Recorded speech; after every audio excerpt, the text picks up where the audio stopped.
ஆதி என்னும் பராபரையே, அன்பான மனோன்மணியே, சோதி எனும் பஞ்சகத்தாலே, சொற்பெரிய கரிமுகனே, தேதி நீக்கும் கந்தவளே, திருத்துகின்ற குருநாதர்களே, 18 சித்தர்களே, பண்பான பரமசிவமே, ஓதியே ஜோதிடங்கள் உரைப்பதற்கு நாத விந்து வடிவாக நல்ல துணை ஆவீரே.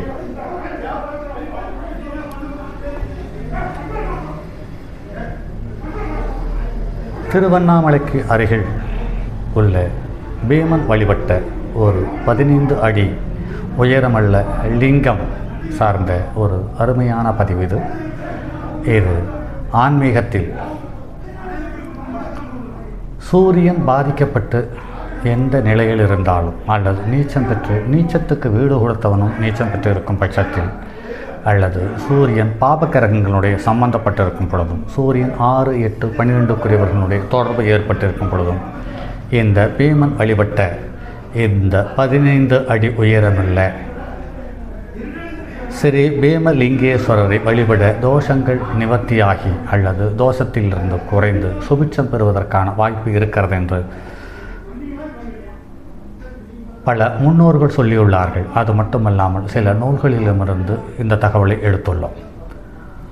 பாடற்கினிய வாக்கும் பாலும் சோறும் பரிந்துளிக்கும் கூடற்கினிய ஆடியவர் கூட்டமளிக்கும் ஆடற்கினிய நெஞ்சே நீ அஞ்சேல் என்மேல் ஆணை கண்டால் தேடற்கு திருவளிக்கும் சிவாய நம என்றிடு நீரே என்று பிரகாச வள்ளலார் வழிகாட்டியிருக்கிறார். பிணிகளை போக்கும், பிணிகளை தீர்க்கும், துன்பங்களை துடைத்து மன நிம்மதியை தர வேண்டும், நல்லனவற்றையெல்லாம் வழங்கி அருளும். அப்படிப்பட்ட சிவபெருமான் ஒவ்வொரு ஸ்தலத்திலும் ஒவ்வொரு சிறப்புடன் ஆட்சி செய்கிறார். யுகம் யுகமாக இருந்து அருள்வாளிக்கும் ஸ்தலங்கள் தனி சிறப்புமிக்கவை. அப்படிப்பட்ட ஸ்தலங்களில் ஒன்றுதான் படவேடு. புராதன ஸ்தலமான படவேடு தலத்தில் பிரம்மாண்டமான லிங்க உருவத்தில் பீமலிங்கேஸ்வரராக அருள் புரிந்து வருகிறார். பரசுராமர் அவதார காலத்தில் இருந்து பிரசித்தி பெற்ற தலம் படவேடு. அதற்கு முன்பும் எண்ணற்ற சித்தர்களும் ரிஷிகளும் தவமிருந்து புண்ணியம் பெற்ற புண்ணிய பூமி படவேடு என்று சொல்லப்படுகிறது. தவத்தில் சிறந்த ஜமத்கினி முனிவர் கட்டளையை நிறைவேற்றிய மகன் பரசுராமன் பணிவு மகன் கேட்ட வரத்தை தயங்காமல் தந்து ஜமத்கினி முனிவரின் பாசம்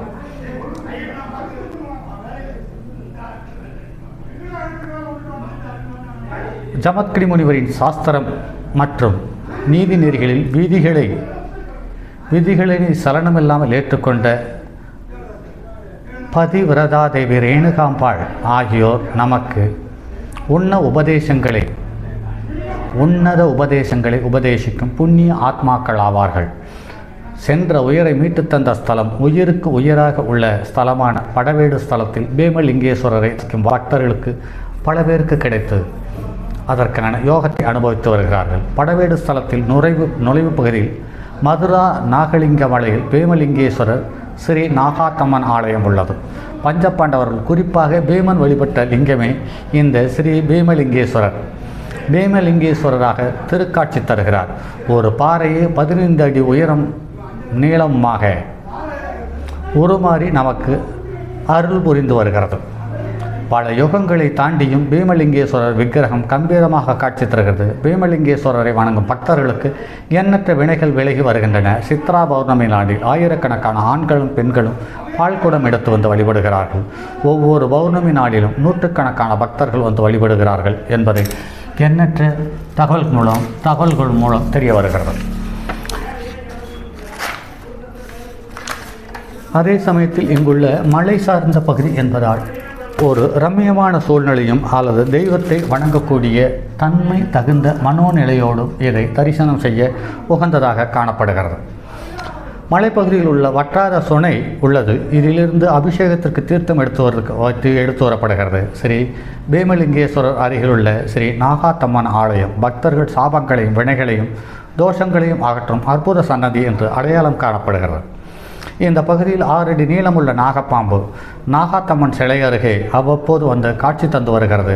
நாகாத்தம்மன் சன்னதியில் பல பெண்கள் மீது சாமி வந்து ஆடுகிறார்கள். அப்போது அவர்கள் பாம்பு போல வளைந்தும் நெளிந்தும் ஊர்ந்தும் செல்லுகிறார்கள் என்பது நடைமுறையில் பார்க்க முடிகிறது.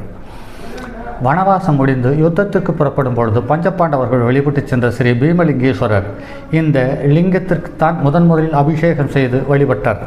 ரோம ரிஷி இதை அடுத்து விஸ்வாமித்திரரும் அகத்தியரும் வழிபாடு செய்துள்ளார்கள். இவர்களில் அடுத்தடுத்து இந்த பகுதியில் உள்ள தவம் புரிந்த வண்ணம் எண்ணற்ற ரிஷிகள் ஸ்ரீ பீமலிங்கேஸ்வரரை பூஜித்து வந்திருக்கிறார்கள்.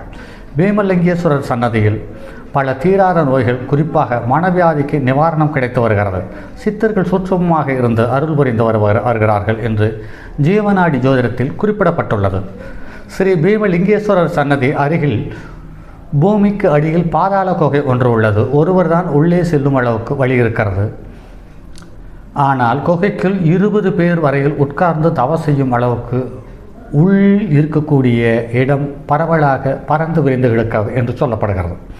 பெரிய ஏணி வைத்து அதன் மீது ஏறி நின்று பீமலிங்கேஸ்வரருக்கு பாலாபிஷேகம் செய்வதையும் தரிசிக்கும் போது வானிலிருந்து பால்மழை பொழிவது போல் காட்சி தருகிறது. உளுந்தூர்பேட்டையைச் சேர்ந்த ஒரு பக்தரின் குழந்தைக்கு இருதயம் மற்றும் கண் ஆபரேஷன் நடந்தது.